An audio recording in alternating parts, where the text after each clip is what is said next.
नमस्कार दोस्तों, स्वागत है आप सभी का हमारे चैनल सुविध्या में। आज हम एक पैसेज देखते हैं और उस पैसेज को पढ़कर कुछ क्वेश्चंस को सॉल्व करने की कोशिश करेंगे। सो स्टार्ट करते हैं। It is not luck but labour that makes a man. ठीक है, ये भाग्य नहीं होता है। ठीक है, लक यानी भाग्य नहीं होता है, बल्कि व्यक्ति के द्वारा किया गया श्रम होता है, परिश्रम होता है। दैट मेक्स अ मैन, जो व्यक्ति को मनुष्य बनाता है। Luck says an American writer is every waiting for something to turn up. ठीक है, अगर हम बात करते हैं, एक अमेरिकी लेखक जो है वो कहते हैं लक के लिए कि हर कोई कुछ ना कुछ होने का इंतजार कर रहा है। ठीक है, हर व्यक्ति जो है, मतलब हर व्यक्ति जो है, कई व्यक्ति ऐसा है जो चाहते हैं कि भाई वो लकीली उनके साथ कुछ हो जाए। ठीक है, is every waiting for something to turn up and labour with keen eyes and strong will always turn up something. लेकिन जो व्यक्ति, हम कह सकते हैं, मजबूत काम करने वाला होता है, वो हमेशा कुछ ना कुछ करता है। यानी जो लक पर रहेगा डिपेंड, वो सिर्फ किसी चीज के होने का इंतजार करेगा, और जो श्रम करने वाला होगा व्यक्ति, वो मजबूत काम करने वाला जो व्यक्ति है, वो हमेशा कुछ ना कुछ करता रहेगा। Luck lies in bed and wishes the postman would bring him news of legacy. ठीक है, लक क्या करता है, वही लक है ना, कह सकते हैं कि भाग्य जो है वो बिस्तर पर पड़ा रहता है और ये चाहता है कि डाकिया उसके लिए एक विरासत की खबर लेकर आए। ठीक है, वही तो लक होगा कि भाई कुछ करना ना पड़े और एक बहुत सारी चीजें मिल जाए luckily. And labour turns out at 6 and with busy pen and ringing hammer lays the foundation of competence. और जो हम कह सकते हैं कि श्रम है, वो सुबह हम कह सकते हैं 6 बजे निकलता है व्यस्त कलम से, और बजते हुए हथौड़े की क्षमता की नींव रखता है। Luck whines and labour watches. जो लक है वो क्या है, हम कह सकते हैं कि भाग्य तो रोता है और जो श्रम है वो देखता है। Luck relies on chance, labour on character.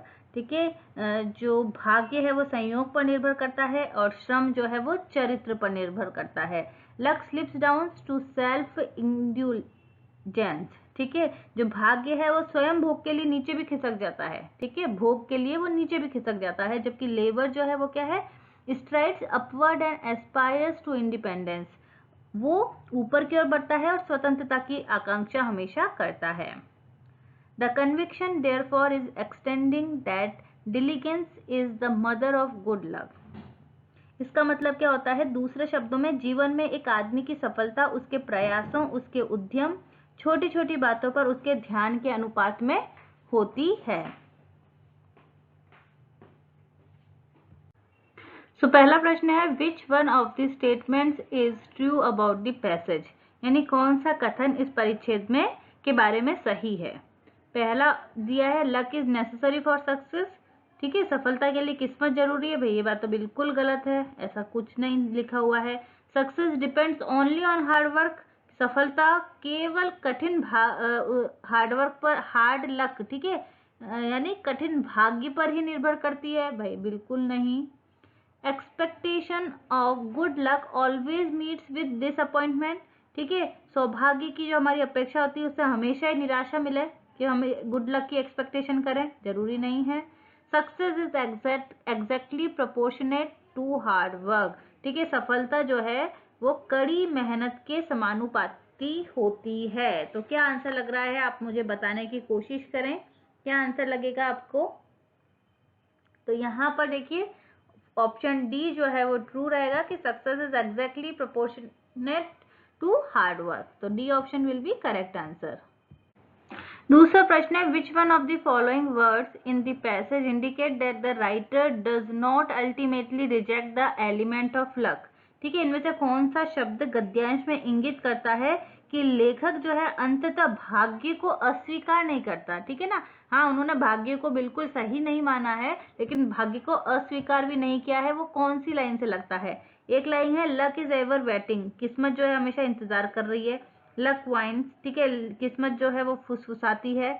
अगला है, diligence is the mother of good luck, परिश्रम सौभाग्य की जननी है।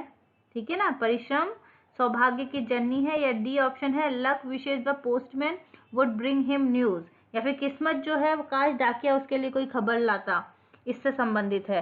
तो यहाँ पर ऑप्शन सी जो है वो करेक्ट होगा। आप पैराग्राफ को भी अगर ध्यान से पढ़ेंगे तो आपको इस लाइन का करेक्ट आंसर पता चल जाएगा कि हाँ यही है कि परिश्रम सौभाग्य की जननी है। ये लाइन एज इट इज लिखी हुई है पैराग्राफ में। So C option will be correct answer. Labor turns out at 6 and with busy pen and ringing hammer lays the foundation of competence. What does this statement mean? ठीक है, श्रम 6 बजे निकलता है और व्यस्त कलम और बजने वाले हथौड़े से क्षमता की नींव पड़ती है।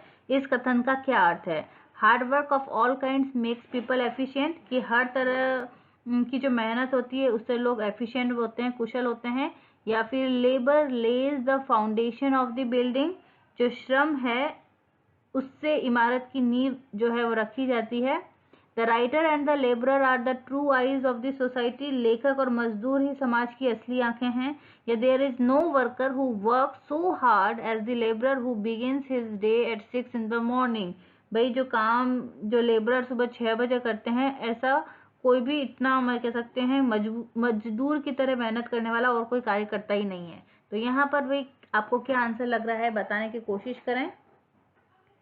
यहाँ पर जो सही आंसर होगा वो बिल्कुल पहला ऑप्शन सही होगा, hard work of all kind makes people efficient. बाकी जो दूसरे ऑप्शन है वो यहाँ पर करेक्ट नहीं है। ठीक है, तो पैसेज के बीच में इसका आंसर दिया है, सिंपल इन्फ्रेंस के द्वारा इसका आसानी से अर्थ निकाल सकते हैं।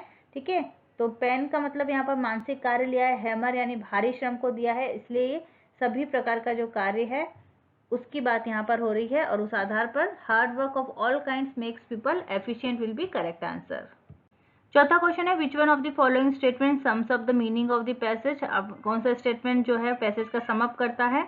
Luck wait without exertion but labour exerts without waiting, भाग्य बिना परिश्रम के प्रतीक्षा करता है लेकिन श्रम बिना प्रतीक्षा के परिश्रम करता है।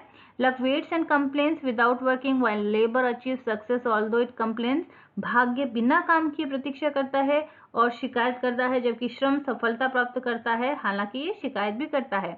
Luck often and in defeat but labour produces luck, भाग्य का अक्सर हार में अंत होता है और श्रम से ही भाग्य का निर्माण होता है। या luck is self indulgent but labour is selfless, भाग्य जो है वो स्वयं कृपालु है। ठीक है ना, तो यहाँ पर आप मुझे बताएं इसका आंसर सही क्या होगा। तो यहाँ पर बिल्कुल जो चौथा ऑप्शन है वो यहाँ पर करेक्ट माना जाएगा। लक इज सेल्फ इंडल्जेंट और लेबर इज सेल्फलेस, जो डी ऑप्शन है वो यहाँ पर सही आंसर होगा। सो आपने अगर पूरा पैराग्राफ अच्छे से पढ़ा है तो दी श्रम जो है वो सेल्फलेस है, निस्वार्थ है, बिल्कुल करेक्ट आंसर है ये। Option D will be correct answer. पहला और दूसरा जो है पैसेज में दी गई इंफॉर्मेशन के आसानी पर हम कह सकते हैं कि ऐसी तो कोई बात ही नहीं है। अब तीसरा और चौथा जो विकल्प है यहाँ पर समान दिख रहे हैं, लेकिन जो बिल्कुल सही है, सही तर्क जो है वो यहाँ पर चौथे ऑप्शन में है और इस आधार पर डी ऑप्शन यहाँ पर करेक्ट माना जाएगा।